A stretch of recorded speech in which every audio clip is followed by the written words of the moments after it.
That's our responsibility, to make sure that Australian children learn about their own country, the incredible strength of the governance of Aboriginal people. If we can start telling those stories and Australians can take some pride in them, maybe it'll flow through into the kind of society we create. Being connected with Australian stories, being connected with amazing Australian storytellers starts when we're kids. We're not just born from stories, we're born into stories, and then we grow up with stories. They teach us about the world we live in, about who we are and where we're going. I think there's a raw honesty to Australian writing that is unique. It's both confronting and comforting. Why are Australian stories so important? Because they tell our story. Close to 50% of the books we sell are Australian books. And they're wonderful stories. They entertain us, they provoke us, they tell us what our society is like.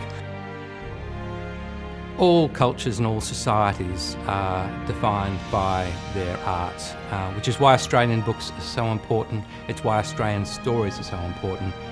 Books are everything for us. They changed my life, they changed the lives of writers, and they changed the lives of readers. Australian writers, like writers everywhere in the world, try to open those doors between different nations, different cultures, different people, and different aspects of history in a way that should benefit us all.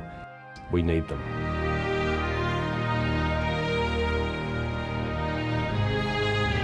Well, for me, it was Ruth Park's Harp in the South. And it was just such a powerful story. She was warm, she was real. I can actually today still picture the Surrey Hills that Ruth Park's depicted. Monkey Grip by Helen Garner's got to be my favourite. It's a fantastic book. I have to go with Where is the Green Sheep by Mem Fox and Judy Horacek, and it really starts a lifelong love of reading. Every character in My Brother Jack, such a fabulous, viscerally alive picture of Australia. The drinking and the violence and the sex and the beauty of it just absolutely burst off the page for me.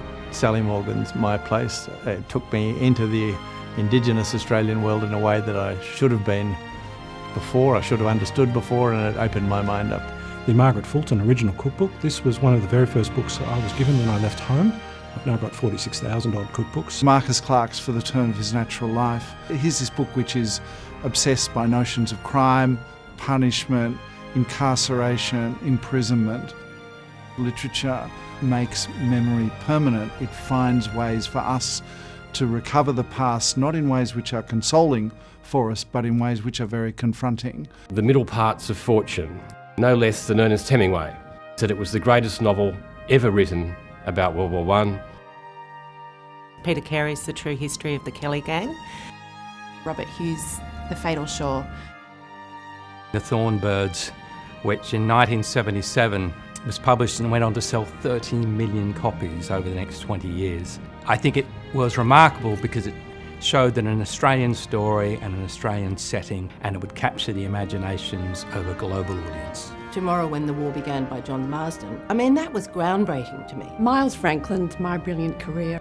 She left a remarkable literary legacy. She was the beginning of a long line of gutsy women writers in Australia. The Glass Canoe and The Unknown Industrial Prisoner, they were both fantastic works, inventive, rich, wise, intelligent. It is utterly vital for all Australians to have their stories, their history, their culture mapped by Australians writing in Australian books produced in this country.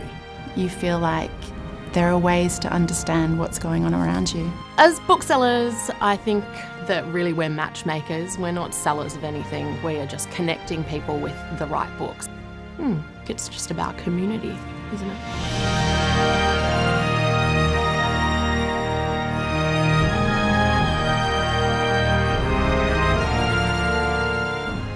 Remember that there is this common humanity, the ways in which we're different, the ways in which we form a community on the basis of that difference.